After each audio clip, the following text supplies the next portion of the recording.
Hi hello అండి, welcome to my channel. ఈరోజైతే మీకైతే సింపుల్గా ఇంట్లో రైస్ తోటి చికెన్ బిర్యానీ ఎలా చేసుకోవాలో చూపిస్తాను. ఫస్ట్ అయితే కేజీ చికెన్ తీసుకున్నాను. నేనైతే కేజీ చికెన్ ఫ్రెష్గా కడుక్కోవాలి. తర్వాత కారం యాడ్ చేసుకోవాలి. కేజీ చికెన్కి అయితే నేనైతే 4 స్పూన్ల కారం అయితే వేసుకున్నాను.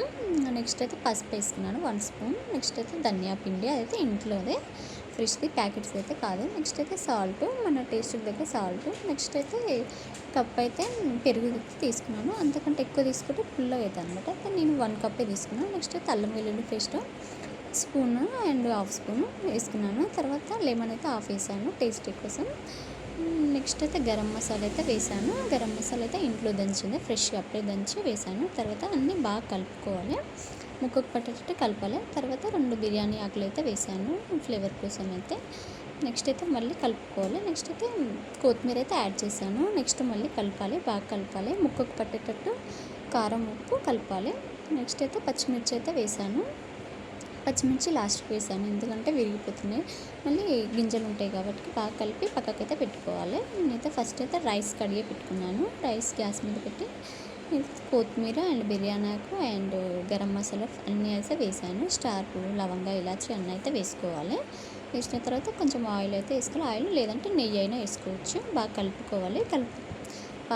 కొంచెం సాల్ట్ వేసుకొని మన టేస్ట్కి తగ్గట్టు కలుపుకోవాలి. బాగా కలిపిన తర్వాత అయితే ఉడకనివ్వాలి. 70% ఉడకనివ్వాలి, మన ఇంట్లో రైస్ కాబట్టి. తర్వాత బౌల్ పెట్టి అయితే ఆయిల్ వేయాలి. నేను కేజీకి 2 స్పూన్స్ అయితే ఆయిల్ వేసాను, ఎందుకంటే రైస్లో వేసాను కాబట్టి. ఇందులో తక్కువ వేసాను, మళ్ళీ ఆయిల్ ఉంటుంది. తర్వాత బిర్యానీ ఆకులు అయితే వేయాలి, 2 బిర్యానీ ఆకులు ఫ్లేవర్ కోసం వేయాలి. తర్వాత చికెన్ అయితే వేయాలి. చికెన్ వేసి బాగా కలుపుకోవాలి. ముక్క బాగా ఉడికేంత వరకు కలుపుకోవాలి, ఎందుకంటే రైస్ వేసినాక ఉడకలేదు కదా, అందుకే బాగా కలపాలి. ఉడికినంత స్లిమ్లోనే పెట్టి బాగా ఉడికించాలి. ఉడికిన తర్వాత బాగా కలపాలి ఇప్పుడు, ఎందుకంటే మళ్ళీ ఆయిల్ అనేది మళ్ళీ రైస్ వేసినాక కలపనికి రాదు కాబట్టి ఫస్ట్ అయితే బాగా కలపాలి. తర్వాత ఒక 50% ఉడకనివ్వాలి చికెన్ని. తర్వాత రైస్ అయితే వేసుకోవాలి.